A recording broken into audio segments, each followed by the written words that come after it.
Don't forget to like and subscribe if you like this video. On this class, guys, we are gonna talk about how to set up our site preferences on eBay, which is something that is important at least to make one time, okay? So here on the main page, just hold the mouse under your name and click on account settings. Then go to site preferences, and this is what we are gonna make our settings on there. And okay, we are gonna go little by little. First thing I want you to check is this: use the out of stock option, and I want you to make sure to check off this box and say yes, because when the quantity of your good till cancel listing reaches 0, I mean when the quantity of your listings are 0, the listing remains active. That is very important, okay? But it's hidden from the search until you increase the quantity, so nobody can purchase the product, but the product still remains active. And that is important because if eBay just end the product, you will have to relist it again, and that will count as a new listing. So, and as according to our shop, we will have a limited number of listings per month, okay? So this is very important. So make sure to check off this box and click on apply, okay? All right, then the page will reload. Well, this is something very common, okay? Sometimes you try to configure some settings on your shop and you will see this error message.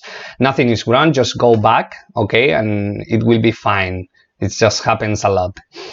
This is eBay then, after all. Okay, so we keep going. Nothing on here to change. Nothing really okay. We are gonna deal with important stuff here on this class. Okay, not every single option on the site preferences. This is important. Remember that we just add PayPal for our listings on the previous class. Okay. We already add the shipping preference on the shipping preferences. We already add the global shipping program. We already enrolled on there, and we add our excluding shipping locations too. So nothing else. Yeah, we don't need to do anything else here. We just keep going around here. No. Okay, and paid item assistant. This is important. Okay, click here on the right where it says edit. Opening a new tab, which is better, and make sure to click to check up this option. Yes, I want unpaid item assistant to open and close cases on my behalf. Here, make sure to set this as known, unknown, no, and then that should be all. Okay, just click on save. This is for unpaid item assistant because on eBay, one buyer or one client can purchase a product without paying for it, okay? But we want eBay to handle this by itself. You know, we don't want to be worrying about people who just purchase items but they didn't pay for them yet, okay? So nothing for us. We will not need to do anything until the client actually pays for the item. So it will be our time for us to purchase the item on supplier and send it to the buyer, okay? But nothing else shall be done here, okay? So just click on save. And we come back to site preferences, okay? Just scroll down, and this is the thing that we just changed. And there is another thing, up here, use sales tax table. This is only for Americans, for US-based sellers who will have to deal with sales taxes depending on the states. eBay, as you can see, collect sales taxes in accordance with applicable state law in most of the states, but in some of them, see that you still can set a percentage, and you will have to collect taxes depending on which state you are sending your products, okay? But it's not legal to collect taxes under this yeah, just adding taxes here, unless you have to, you know, provide those taxes to your government later. Okay, that's you know, something very complicated thing. It's a very complicated thing, but I just wanted to clarify that this is the place where you can add sales taxes depending on the state. Okay, for those sellers that are US, that are based on US. Okay. So we keep going, we keep scrolling down on the site preferences, and I want you to edit return preferences. Okay, I want you to click on edit in a new tab. We're just gonna close all of this, and the only thing that you must do here is scroll down and make sure this is checked. Okay, give me the option to add our MI return authorization number to each return label.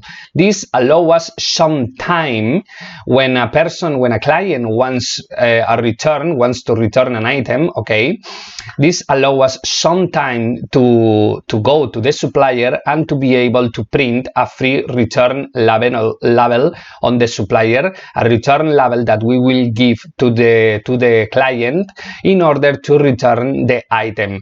The only thing that this is making is buying us some time to collect that return label. Okay, and avoid that the client, that the customer sends the item back to our return address, to the address that we use to register on eBay. We don't want that, right? We don't want the clients to return the items and send them back to our address, the address that we use to register on eBay. So this is why, yeah, we check off this box in order for us to buy some time to to print the proper return shipping label. All right, so yeah, just check off this box and nothing else. There is no save button. Once you check it out, yeah, it's already checked. Okay, and yes, I think that should be all for now on site preferences. That's all we need to take care of. All the rest possibilities are just, you know, optional, and you can choose to, you know, just check many of these. And if you find something that you think we should talk about this, just write it down on the class, you know, just say, okay, I think we should talk about this option on site preferences that you didn't mention. Okay, just let me know, guys, and we can talk about this, no problem. Don't forget to like and subscribe to the channel to receive new videos. If you like this video, go on to the channel for more free online courses.